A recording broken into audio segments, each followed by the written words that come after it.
जब जब मैं तुम्हें तथास्तु कहना चाहता हूँ ना, तब तब तुम सब कुछ बिगाड़ने पर तुल जाते हो। क्यों जानबूझकर अपने लिए बुरी बातें कहते हो? क्यों अपने ही खत्म होने की विनती मुझसे करते हो?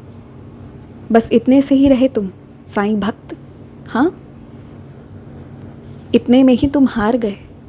इतने में ही तुम्हारी हार स्वीकार हो गई? तुम मेरे फूल से बच्चे हो। मैं तुम्हें अपनी नाराज़गी, अपना क्रोध नहीं दिखाना चाहता, लेकिन मैं तुम्हें जब आशीर्वाद देना चाहता हूँ तब तुम निराश होकर अपने लिए ही कुछ विपरीत मांग लेते हो। और ये करना बंद करो।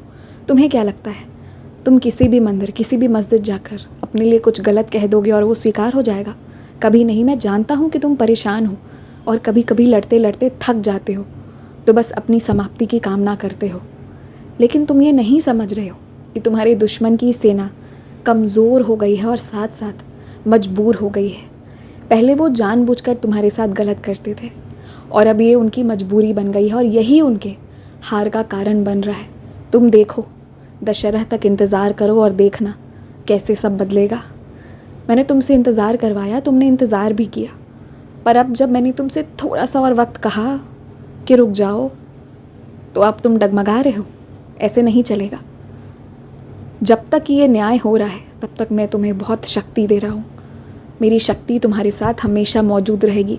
हर परिस्थिति में तुम मेरा नाम पुकारोगे और तुम्हारा रास्ता खुलता चला जाएगा।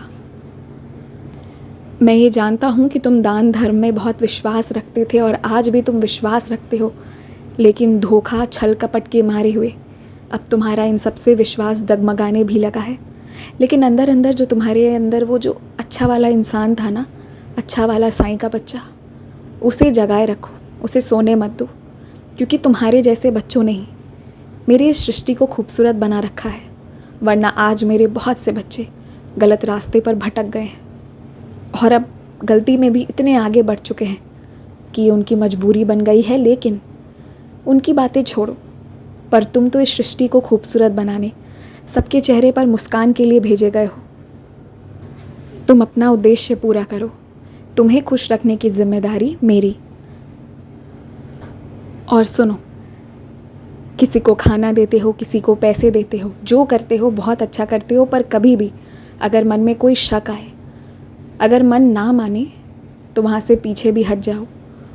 क्योंकि तुम्हारे मन में इतनी सादगी है कि कई बार गलत चीज़ों और सही चीज़ों के बीच के भेद को तुम आभास कर पाते हो।